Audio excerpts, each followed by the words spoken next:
Show. Akia Garnett Show.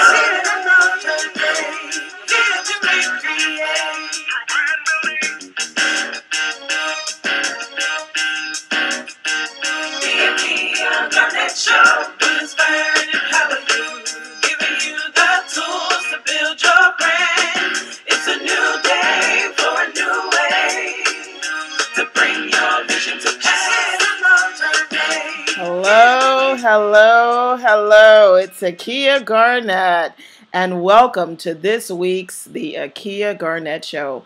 I am excited, as always, to broadcast with you and to help you understand exactly how we all, as small business owners and entrepreneurs, work to master our brands. And one way we do that is by spending time with one another and helping one another understand how we are able to maximize our own universes in whatever fields of business we find ourselves in. Today, I've got a great topic and a great guest who's going to spend some time with me today. My guest is Shannon Hernandez. She is the founder of the Writing Whisperer, as she calls herself. I just think that's an amazing name, an amazing title, and she's done some great things. She's very, very active on social media. She and I have interacted on social media and actually met through a mutual friend, Ty Goodwin. So shout out to Ty Goodwin and all the great work that she's doing on social media. Thank you, Ty, for always facilitating great introductions. Shannon has certainly proven to be an expert in her area of business, which is helping small business owners brand themselves and solidify their words across a variety of platforms. And I've certainly learned some things from Shannon and her gifting when it comes to emotional writing and creating some real authenticity around the words that we use to brand ourselves. Now, Shannon has recently published a new book, and she had a launch party in New York. I'm sorry, I was not able to be there, but it looks like it was a wonderful success. The book is called Breaking the Silence. And like myself, Shannon has spent some time in the public school system. Shannon has 15 years of public school education. She moved away from that and is now talking about her journey and what she learned and how she's passing that torch on to others. And so without further ado, I would like to say, first of all, welcome to the Akia Garnett Show, Shannon. You are the first guest of this new season, and I'm so grateful that I can kick off the season with you as my guest. Welcome. Thank you, Akia. Thank you for having me. Oh, you're absolutely welcome. Now, Shannon, first of all, with a name like the Writing Whisperer, I'm going to ask us to jump in right there and talk about what that's all about. Because to some, you hear people joke around all the time about I'm this whisperer, I'm that whisperer, the horse whisperer, blah, blah, blah. Let's jump in right there and talk about what that means to you. Great. So when I was thinking of a name for my company, I really wanted it to focus on, writing, whether that be the personal writing, the memoir side, and the journaling, or also the writing that brands need to do, to convey their messages. And so I played around with a lot of ideas, and I did settle on the Writing Whisperer. And the main reason is because there is complete confidentiality with my clients when they want that. Many of them, they're okay saying that they need help with writing or that I'm consulting with them, for one piece of writing or another. But my true compass, my values, and pulling from my life as a writing teacher for over 15 years, I know that a lot of people, they don't want anyone to know that they're getting help with their writing. And so the Writing Whisperer is somebody who can whisper in your ear and help you with all the writing needed, and nobody ever has to know. And that's kind of how that name came about and the story behind the name. I love it, and writing is something that so many people dread. If you start talking about a few things when it comes to personal development, one of those things might be public speaking. Most people still fear that. But when you also start asking people about their writing skills and if they like to write, it's something that people aspire to, but many people say they have challenges just writing. Yes, that's true. And the more work I do with people, whether they're writing their memoirs or they're writing for their business, I have an in-depth questionnaire before I start working with anyone, and that questionnaire is really to give me a sense of, I call it their writing path. So what affected them either positively or negatively in the past. And more often than not, people remember the very big red marks coming back on their papers from their school days, Yep. With very little positive feedback, and it's just like a sea of red amongst the black and white. And that sticks with you for a long time, and especially if you dreamed at a young age of being a writer or doing writing in some capacity, and then, it's just every year it's squelched by that red pen. So I do not write in red pen, personally, anymore. I learned my lesson. Wow. That way as a teacher. But, writing is hard, and if anyone ever stands up and says writing is easy, I'm the first to challenge them. And I consider myself a good writer, and it's still hard. So Yeah. I know that people who struggle with writing, whatever it is, there's so many components and facets to getting one single piece done that it's not easy. And so, I battle people who say writing is easy because it's not. Well, I have to agree with you on that, and I think that I'm a personal believer of the fact that I believe that there's a book in every person. Whatever their journey is in life, I believe that each person's life is able to be written in a book, and it can be inspiring to someone out there in the cosmos. And I believe that majority of the people that I know and interface with someday want to write a book. It's something that I hear all the time. Oh, I want to write a book, or I've got a book in my mind, or I'm working on a book. And when I ask them, well, how far are you along in the process? And they say, I just don't know where to start. I don't know where to start, or I don't know how to organize it, or I don't know how to just get my thoughts on paper. And so just getting started in the writing process can be difficult for people. And it goes back to, I believe, like what you're talking about with that red pen, it goes back to all of the things that may not have been encouraging to them, or their experiences or memories of being critiqued early on in the writing process. And so I believe that creative writing probably should be encouraged for all students, so that they can just free flow it, and then focus on the structuring part of it and the grammar part of it, because that's a huge part of it. But just writing and feeling permission to write, or having permission, or giving ourselves permission to write, I think is important. Yes, I agree with that. And I think one of the things that really, the adult writers that I work with, and they come in all big sizes, ages, whatever, but really just getting them into a daily journaling practice helps a lot with getting the confidence, and nobody's reading that journal, and it doesn't have to be for grammar. You know what I mean? Like, it can just be your thoughts on paper. Yep. And, just to start with 2 or 3 sentences, if that's all you can do, and eventually over time, my clients are journaling, pages every day. And that's really where it starts, with the confidence, I believe. Yeah, absolutely. Absolutely. I've had one client who, in the beginning, he really couldn't get his mojo going with writing, and it's just amazing now to see his newsletters hit my inbox.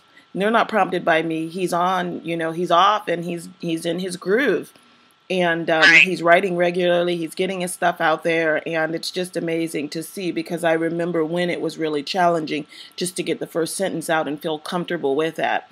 I want to congratulate you on the launch of your book, Breaking the Silence. Congratulations. Thank you so much. You're welcome. Now, I know you had the launch in New York City. I did.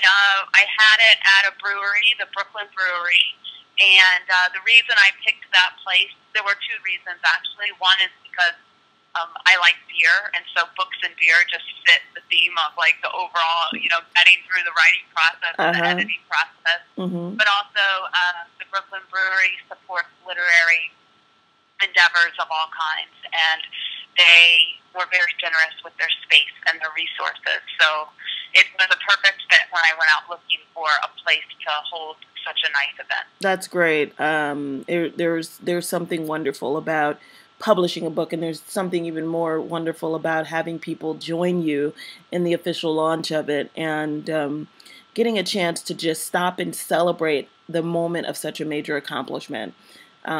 Because, you know, as I said, so many people have a book in them. All of us pretty much have a book in us that can be written, but only few of us actually take the steps to document a real book and to go through the publishing process, and then to have others come and help us celebrate that monumental experience. And so again, I say congratulations to you.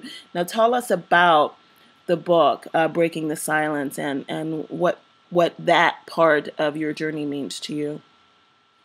Sure. So the entire title of the book is Breaking the Silence, My Final 40 Days as a Public School Teacher. And you know, I set out to just really record in a journal on the final 40 days of my teaching career what I would feel like after leaving something that I loved so dearly. And I love teaching, and I'm still a professor at Brooklyn College, and I work with student teachers across New York City. So teaching is a core part of who I am.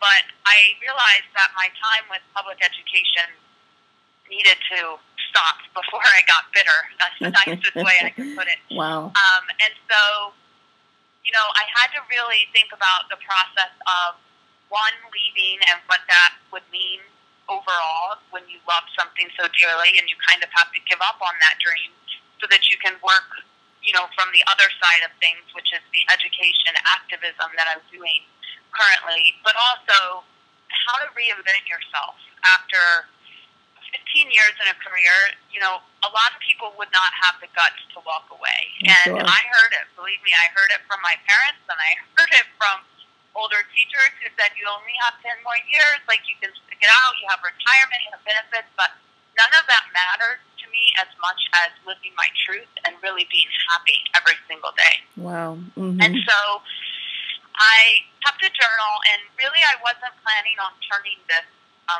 journal into a book. But during the final 40 days, something really awful happened, and I'll tell a little bit of it, and then people can read the book. But I was actually brought into the office and handed a letter for a misconduct charge that they had been investigating me for over a year, and nobody had told me. And when I got to the bottom of it, which was not easy, it was a big secretive process, and it was weeks during those final 40 days of crying and, you know, not eating and nausea and relying on my husband because I couldn't talk about the charge until you actually go in and meet with the, you know, legal team. And when I got there, you know, I found out that my principal had turned me in the year prior for hugging a student. And I was absolutely floored. And it was very painful because there is nothing wrong with hugging a student when a student needs a hug. And this is something I'm going to be talking more about now that the book is in more people's hands. But it was a defining moment. And I went back to that school that day, and my principal came and he talked to me, and he tried to apologize for, you know, turning me in the year prior. And honestly, I wasn't having it. And I knew that I was tenured, and I knew that I was leaving, and I knew that my rating was going to be superior for that year. And so I simply picked up the journal I had been recording the notes in, and I said to him, you are what's wrong with public education, and you have earned at least 3 chapters in this book I'm going to write. And it was hard. It was a very hard process. You know, when you leave something you love so much, the last thing you want to happen is that you leave, you know, feeling like you did something wrong. And sure. I don't feel that way. I don't feel like I did anything wrong. And so that's really what's the power behind the book. And the book has only been out, you know, a couple weeks now, and people are tearing through that sucker in 1 and 2 days. And that is like one of the most gratifying things I'm hearing as an author, because when you're vulnerable and you write a memoir, and it's a hot topic, public education is a hot topic right now. Oh, it's very hot. Yeah, and when you write that and you put it out there for the world to see, you are, you know, opening yourself up to all kinds of things. But I have not heard one criticism. In fact, the opposite has been true, and teachers across this nation have written into me and said, please be our voice, because we cannot talk for fear of getting fired, and we need somebody that's telling what's really happening on the inside. Wow. I I applaud you for sharing your story and that very, very what must have been a very challenging experience to endure. And I thank you for talking about it on the Akia Garnett show as well. Now, my my concern also within the public school system is that there are a lot of discussions around no touching. The children, the youth are encouraged to not touch at all. In some schools, it's a blatant rule that it's a no touching environment, a no touching atmosphere.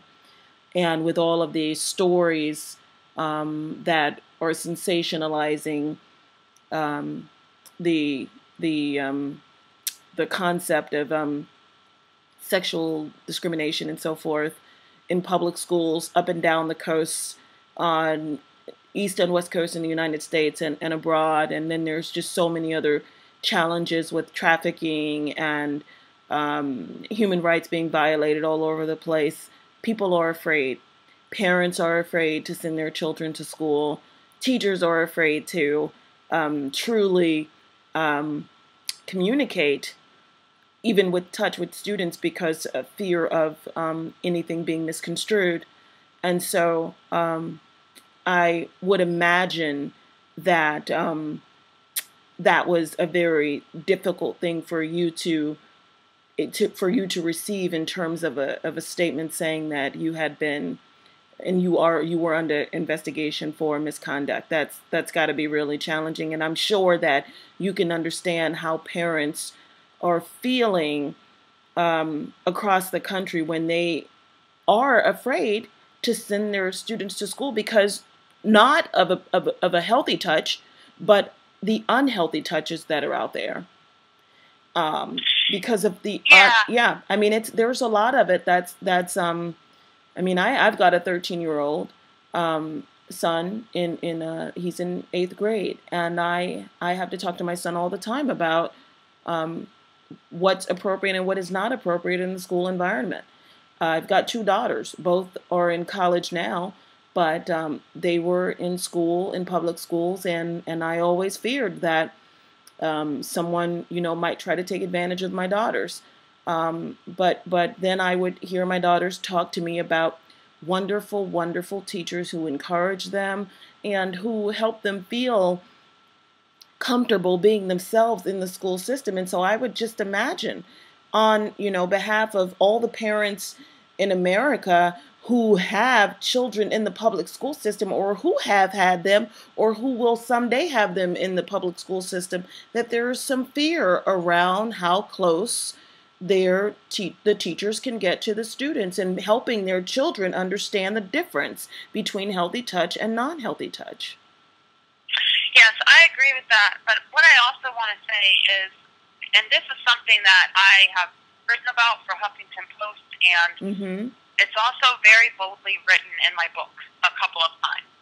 The problem, as I see it, is that the national media focuses on everything bad happening in education.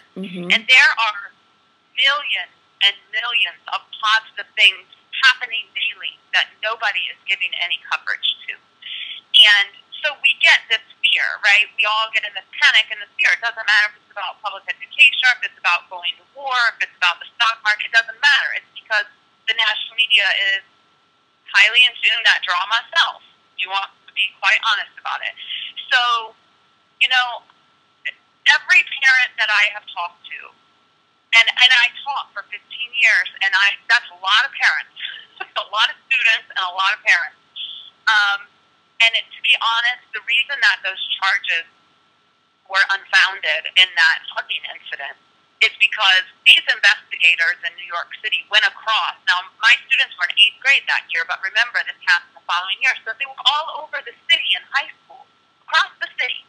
The investigators spent a year tracking them down. They went to their parents' house, went to the parents' jobs, they went to the aunt's house, they went to the kids' schools and high school. And I can only imagine, right, that the parents who entrusted me and the students who trusted me with their education and their well-being to have an investigator walk in and, start asking them questions about an innocent hug. And I will tell you, the reason that this case was unfounded, and thank God that it was because not one parent or student would speak out against me. In fact, they said, and I write this very clearly in my book, you leave her alone. She's the best teacher that I've ever had. She was the best teacher for my students.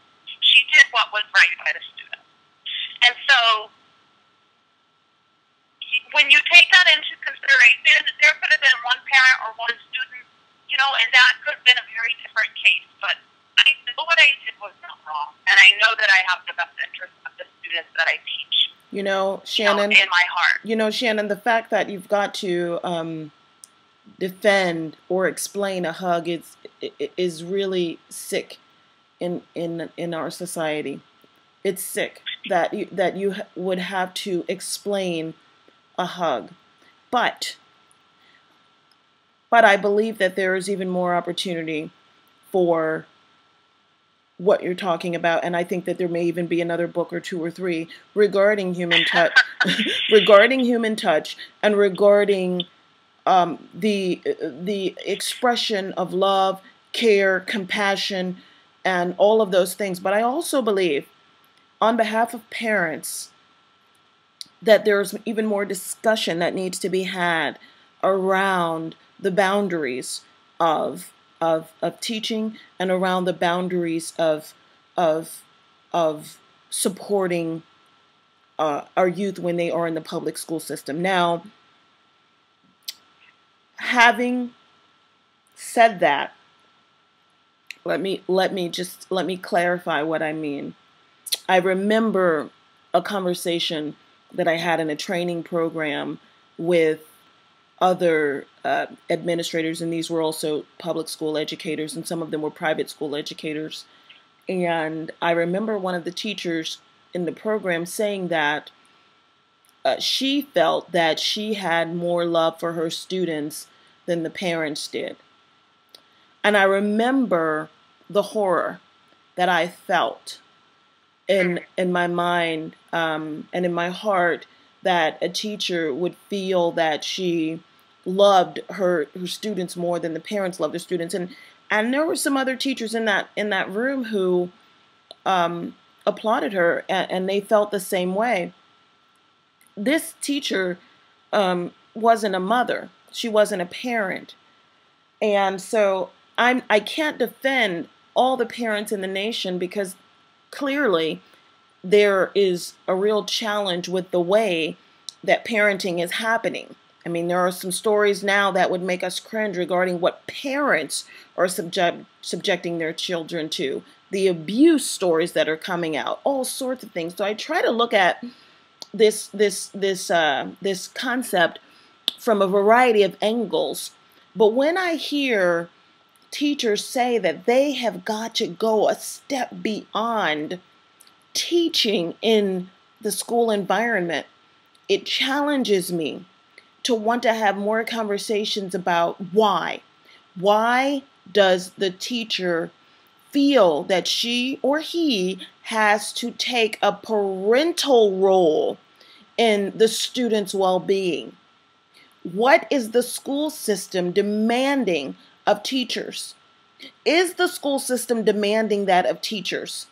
Or are teachers taking it upon themselves because they perceive that the children are not loved, because the children may come to school with they're not prepared for the school day. Maybe they're hungry. Maybe they're not clean. Whatever the case may be, maybe they are not outspoken. Maybe they are withdrawn, if you will. Maybe they have signs of challenge, of psychological challenge, or of personality challenge, or of behavioral challenge. Whatever the case may be, there is an underlying and sometimes very blatant movement from educators that says it's okay to do more than to teach, that we're not just their teachers, that we're their parents when their parents are away.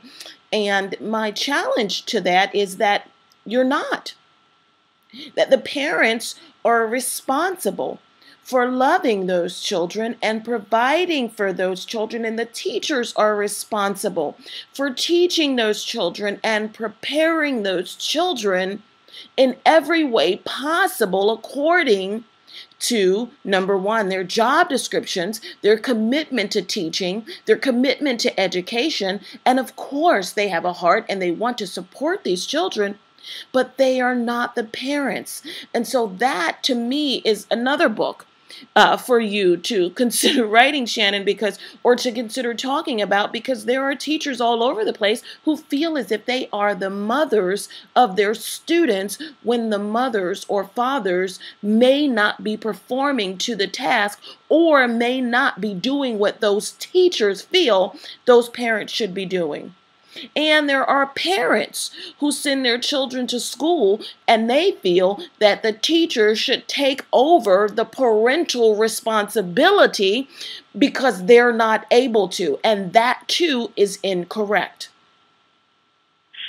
Right. This brings up a lot of issues. You know, we could have a 5-hour or so on this. But one thing I want to say, or maybe a couple of things I want to address. I think with the how do I say this?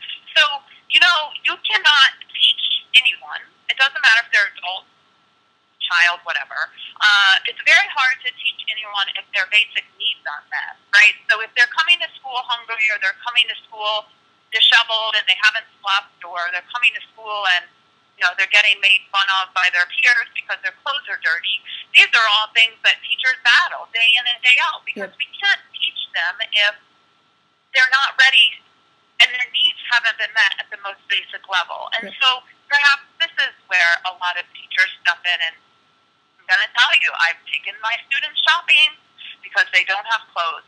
I've brought my students lunch because they get to school late. They have a very, you know, had a bad night or whatever in their home. They didn't sleep. They finally fell asleep. They missed breakfast. They come to school starving. Yep. One of the chapters in my book is exactly, you know, that. I had a picnic lunch, gave my lunch away. We do this as teachers, and we do this, one, because we have a heart, but also you cannot teach students who are starving, who are, you know, being teased. You just can't. Yeah. And so that's one of the, I guess, one of the issues I'd like to discuss. But the other one, too, is... but let me just stop you right before you go to that other one, because that's not right. And I know I'm speaking from an ideology or an idealistic angle, but that's not right. It's not fair to demand that teachers assume that role. And I know it happens every day, all day, you know, but I think it needs to go on record. You know, nobody wants to talk about the fact that the teacher is the teacher and not the parent.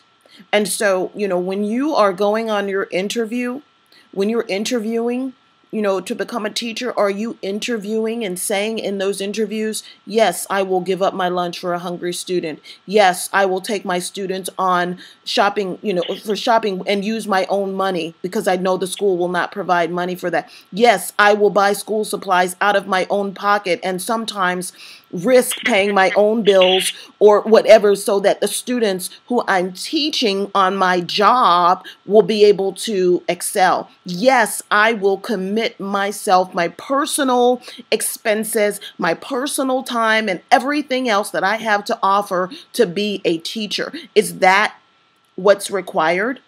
Or is that what's happening? Because I believe that that's what's happening and it needs to not happen. It should not be the norm. And we have to talk about that. And if there are services that families need in order to be better prepared for the learning experience, then we need to talk about that as well. But it's not fair and it's not right to tax teachers and to give them the responsibility of caring for their students out of their own earned income. It's not right. And I agree with you. And that's a perfect segue into the second, statement I wanted to address, which was, I think you had said, parents who are sending their kids to school expecting the teachers to do these things and be the parent while the parent's doing whatever.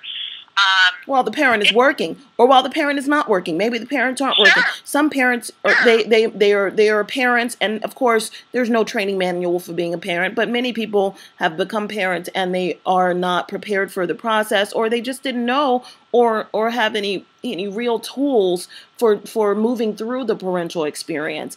And so this is not a punch at parents by saying that you parents who are unprepared are sending this is not that kind of discussion, because no parent needs to be hit over the head. What the parents need is to be provided tools so that they can prepare their children for the learning experience. I completely agree with that. And I think you hit it on the head with the tools and the program. But what's happening is funding's cut.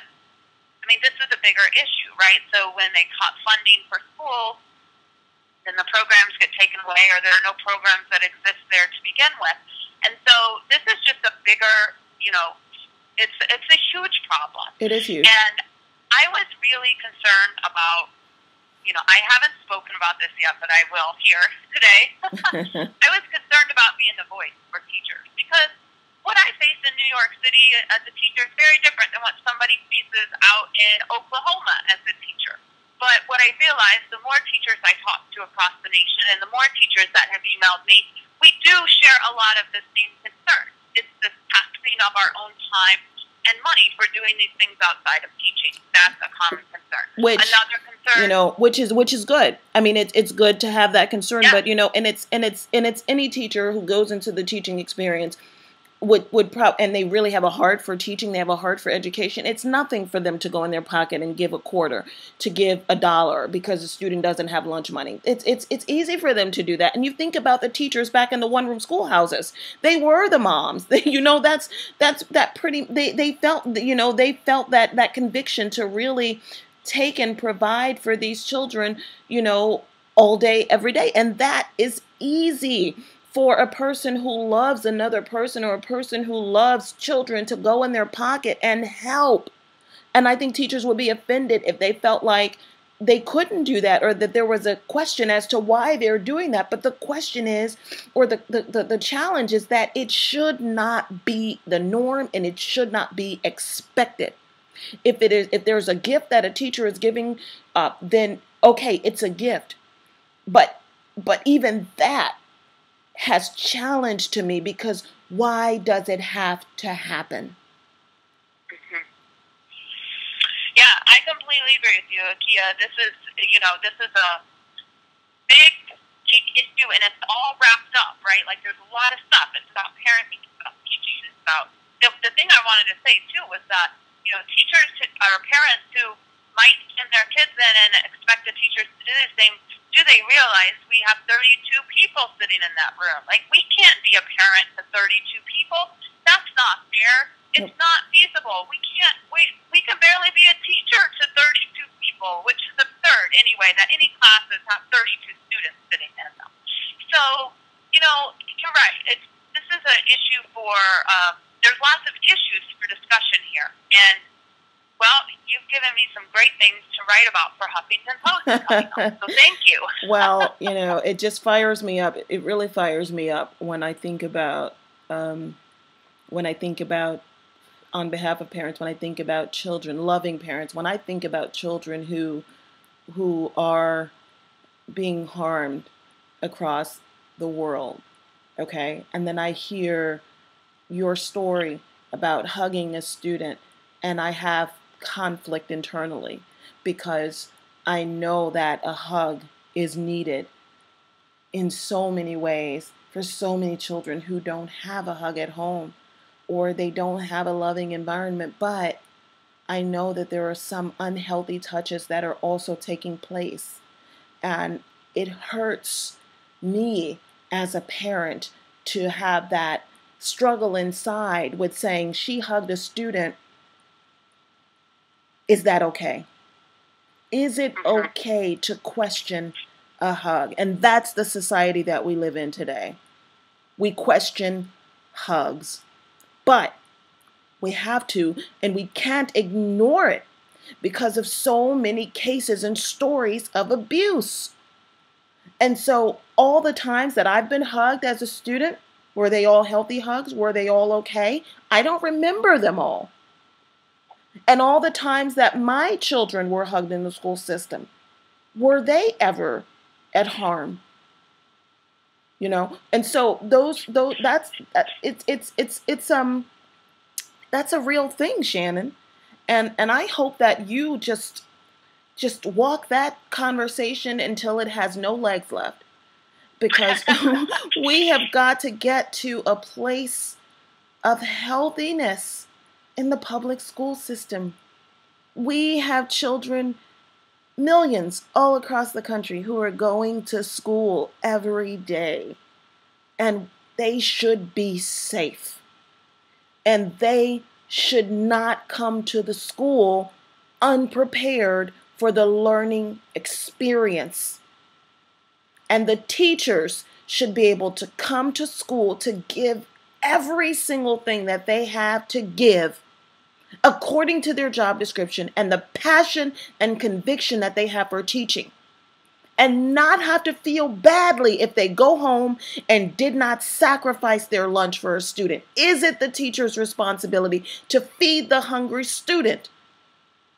Those are conversations that we must have. It's not right. It's not fair. Parents must be prepared for the learning, to get their kids prepared for the learning experience. Students have to show up ready for the learning experience. Teachers must show up ready to teach and give all that they can from a teaching perspective. And if we can get that under control, then I think we'd have a much more healthy teaching, learning, educational school environment. And I think we should move on, because you've got some other things, I'm sure, that we want to talk about. What else do you have coming up in business? Having said all that and having that heavy conversation, Shannon, what else is happening in life and business? Oh, good. Okay, so that's good. Let's see. The Writing Whisper, we've got a lot of stuff going on. I've launched a branding interview series, which I hope to have you as part of. And it's all things branding. So the next one coming up is going to be about branding your blog to make a profit. That's great. And I had Ty Goodwin, who you mentioned at the beginning of the show. She kicked off the first series with branding as an inside job. And I've got several people lined up. So those are free community calls. They're training, 30-minute training. They're a lot of fun. I also have my signature program is opening for enrollment this week. It's called Unleash Your Brand. And it's an 8-week online course. There's a couple of group calls, and then there's some modules that people get in their email.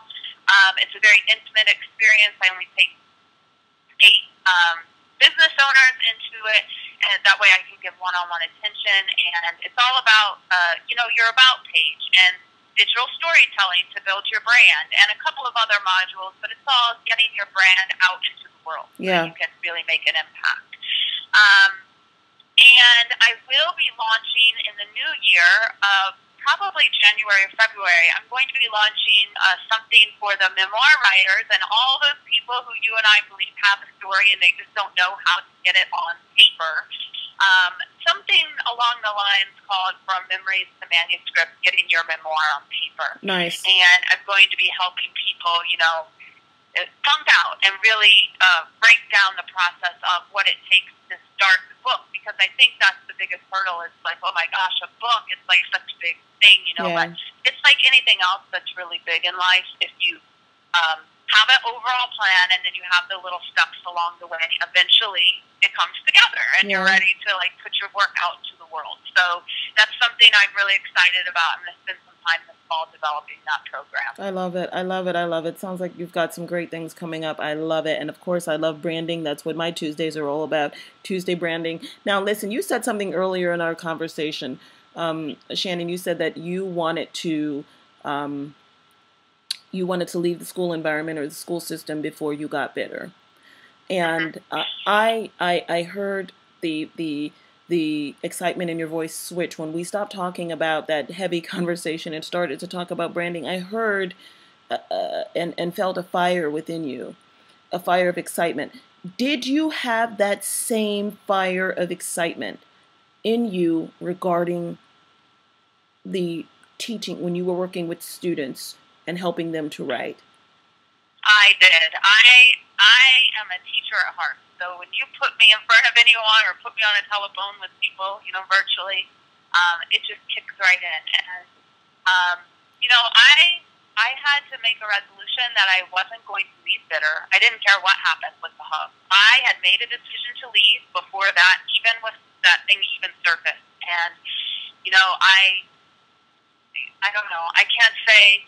I think I probably have forgiven the principal. The book was probably that big push that needed to happen to just get it out there. But I did leave non-bitter, and that was my goal. And I think that's one of the reasons I can speak so passionately from the other side now, because so many teachers leave and they are bitter and they don't want to think about it. And they feel like the system's so broken they can't help it. And that's not who I am, and it's not who I'm going to be. So the passion is everywhere. It's there. The fire is there anytime that I'm able to teach anyone anything. Right.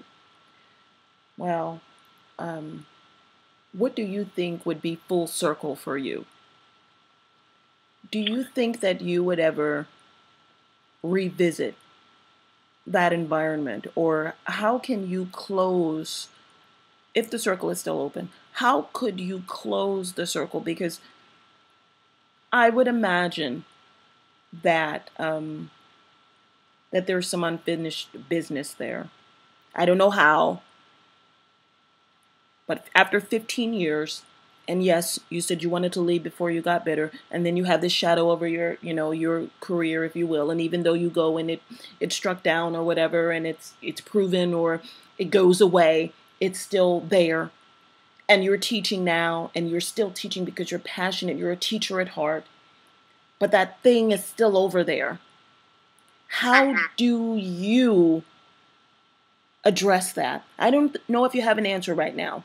But I just believe that that's still there.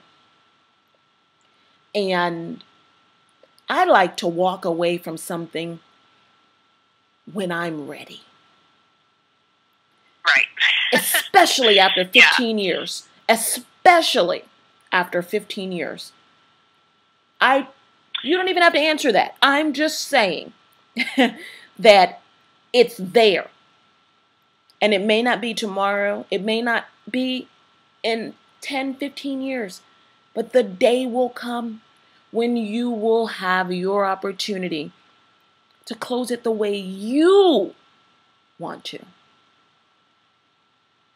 And we just recently lost our one of the most celebrated celebrities, Joan Rivers.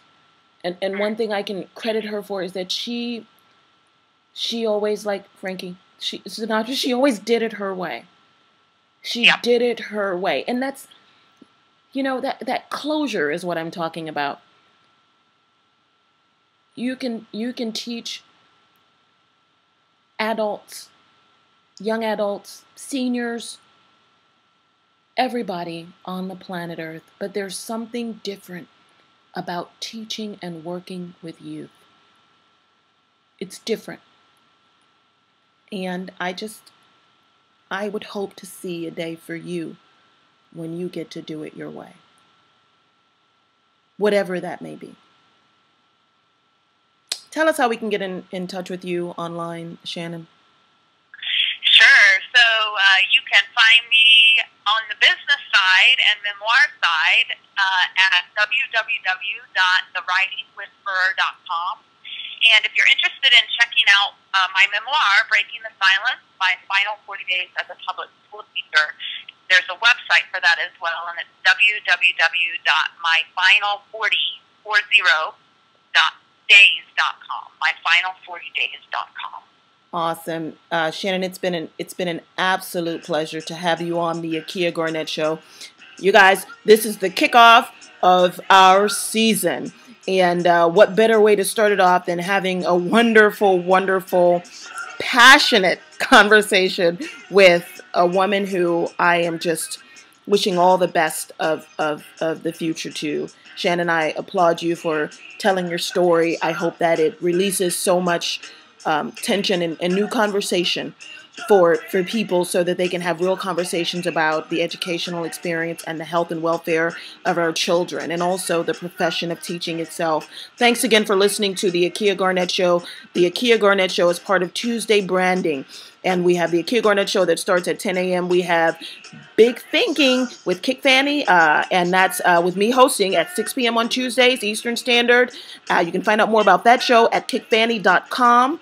And then we have My Brand Chat and iBrand Chat. Those are long-running Twitter shows on Twitter. Find out about those shows and everything else that I've got going on at akiagarnett.com. Thanks again, Shannon, for being my guest. Thank you for listening, and we will see you soon. Take care. Inspiration, motivation. The Akia Garnett Show. Recreation, reformation. The Akia Garnett Show. Dedication, expectation. The Akia Garnett Show.